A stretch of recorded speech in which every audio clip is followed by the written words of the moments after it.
All right, so here we are. Another video.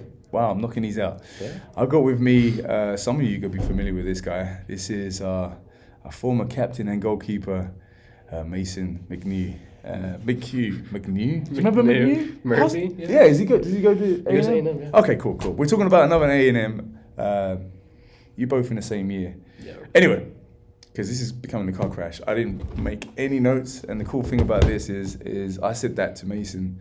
I'm just going to shoot the camera up, put the mic up, and just ask you a bunch of questions because I haven't seen you since you graduated. Yeah, It's always while. Yeah, and it's always good to see these guys here. So if you're watching this on Instagram, you have to hit the bio to watch the full video, and I'm just going to ask this alum a bunch of questions about life inside Houston Christian Soccer. So are you ready? Yeah, let's go. I'm just going to make this up as I go along, man. So Hey, that's always the best since soccer ended, Mm-hmm.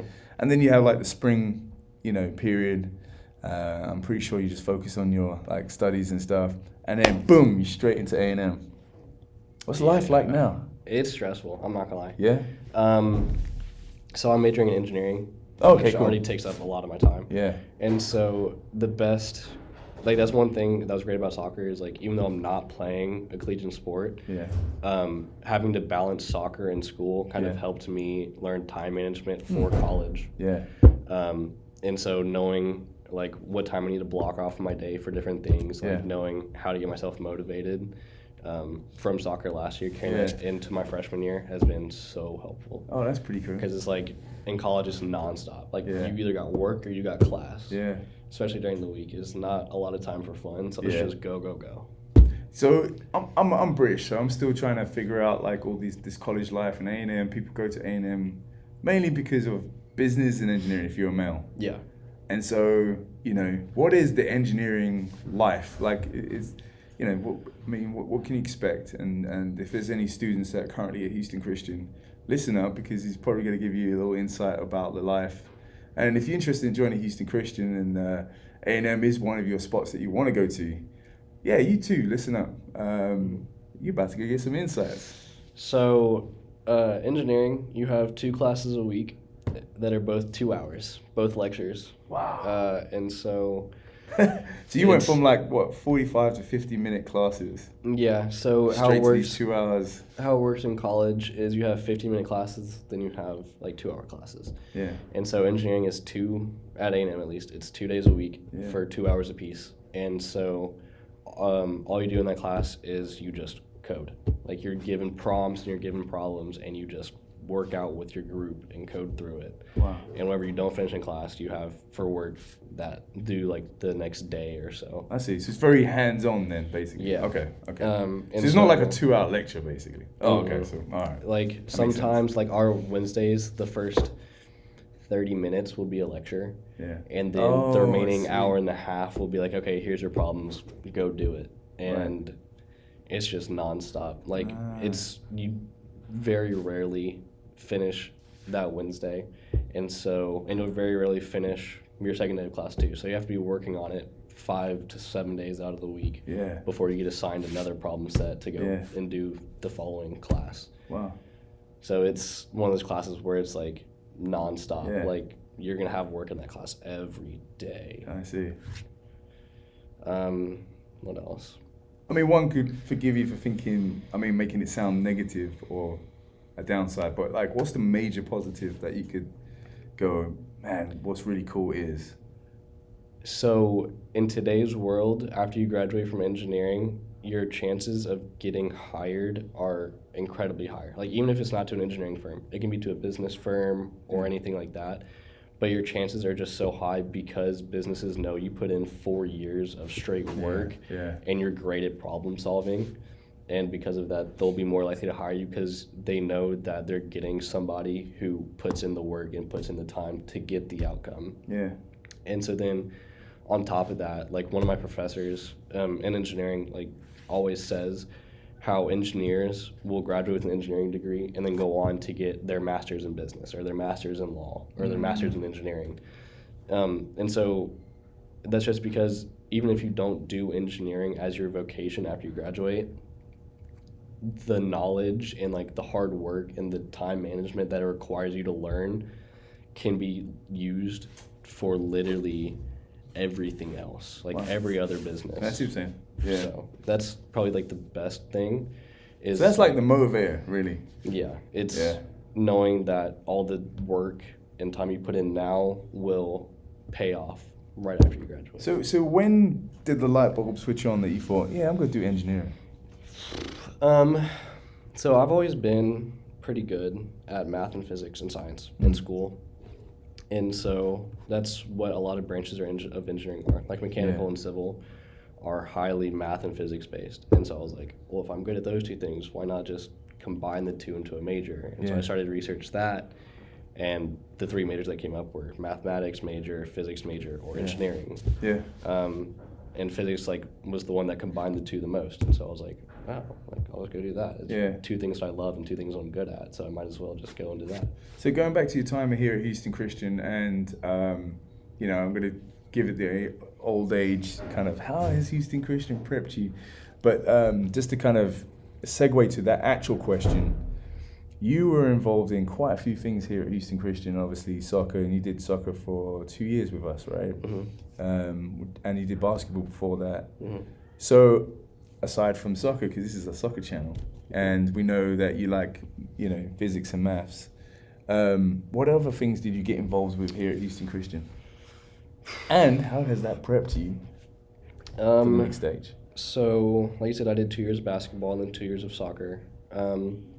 I was in NHS. I was in tech theater, so I was helping build the sets. I was in Globe Track. I was the leader of it my senior year. Oh, wow. Didn't know that. What else? Camp Mustang counselor. I think that's a lot of it. And so one thing that Houston Christian does is, and I'll forever say this, is that it knows how to make and create leaders. Because everything you're in, you have to be a leader in one way or the other. Yeah. So for soccer, the 2 years I played, we had people who weren't captains still have a leadership role as if they were a captain. Yeah. And they were still looked up to in the same regard as being a captain, because we all had that respect and love for each other. And similarly in Globe Track and NHS and Tech Theater and Camp Mustang, Houston Christian looks for those leadership values, and then it knows really well how to enforce those and bring those out even more compared to other schools. Because going to a school of 72,000 now, which is how big A&M is, you can see, you can differentiate the people who had a good high school background and good standings and practices, and the people who don't. Yeah. Because for me, that is the people who were getting up and going to class and having the discipline are the people who were seen as leaders in their high school, and the people who, because it's college and they can slack off and don't go to class, for the people who just didn't really care. So that's a glowing endorsement. And if you're a 7th, 8th grader watching this, go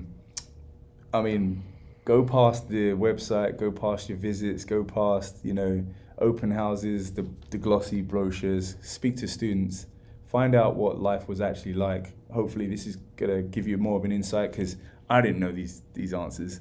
And I'm pro 8C, so I work here, so I'm gonna say that. But hopefully this is gonna be valuable to you. Now I'm gonna switch gears.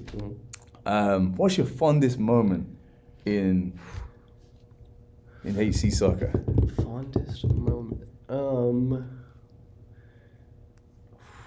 don't know. Okay, so the Austin trip, my junior year, was always any bus trip is always so much fun. Everyone loves the trips. Yeah, the trips are always the best. Trying to see. I don't know, it's not really a single moment, but one thing I love most about soccer is the feeling of family. Because, there's a difference between culture, community, and family. And so I think soccer combines culture and family, because that's what it is. My junior year, my first year playing soccer, I wasn't even going to play. and I just happened upon it and walked in and just got welcomed in. Yeah, the boys just like, yeah. And so I was think, like, okay, let me see how this goes. Yeah, and so I think that is one of the greatest things, just like the feeling of family. So you had no idea you were going to be a captain as well by the following year. That's insane, isn't it? I had no clue. I was just going there, like my junior year, I heard y'all need a goalkeeper, and I was like, oh, I'm not playing any sports. Like, I might as well just go out and try it. And then I fell in love with it. Yeah. And, you know, I fell in love with the sport, and I fell in love with the people around me. Yeah. And, like, I'm still really close to the seniors above me, or now sophomores in college, I guess. Yeah. Like, my alumni, and then the people in my grade. And then I'm still really close to the people beneath me. Yeah. Like, soccer just creates that family feeling. Yeah, it's a culture that we try to cultivate, but it's really instigated by yourselves. You know, we try to give you as much tools to lead, and you led well, man. You in that group, Guali and David. I need to get David in here. All right, so I'm going to end with this. You know, our season's just begun. You're just coming out to see the boys. You told me that it's pretty emotional coming back. Feels like home. What message are you going to give the guys? Because they're going to watch this tonight. One, because of practice yesterday, y'all got to talk. There was no communication on that field. But more of a life lesson would be trust. Yeah. Because, you know, like my coming in junior year, it's very hard to trust new players, like new freshmen or new sophomores. Like I moved up to varsity or so on and so forth. Like it's hard to have that chemistry with people you've never played before. And, you know, I know you'll have a new keeper this year, or two of them, or one of them, Lance. Two new. Added to an extra one that's already there, so that's kind of cool. And so just, you know, even though it might be their first year playing soccer, their first year on varsity, or like their first year playing with you if it was a transfer student, like that doesn't mean they're any less trustworthy than anybody else who's been on that field since day one. Yeah, it's good. Good words. All right, cool. Well, I'm going to wrap it there. I promise it would be brief, but I'm pretty sure we're going to see you back. Oh, yeah. I would love to get like a round table of all like the alums of different like eras and just have this conversation. We definitely got to get you back for the alumni game, and I'm going to stream it too. Really? I'm putting the camera outside, and I'll be able to stream straight to the internet. So that'd be good. Can't wait. So we've got all that to look forward to. So hopefully you'll see some games. We're going to try and stream some. So until then, guys, thank you for your time, and peace. It was nice to be Stang back. Em.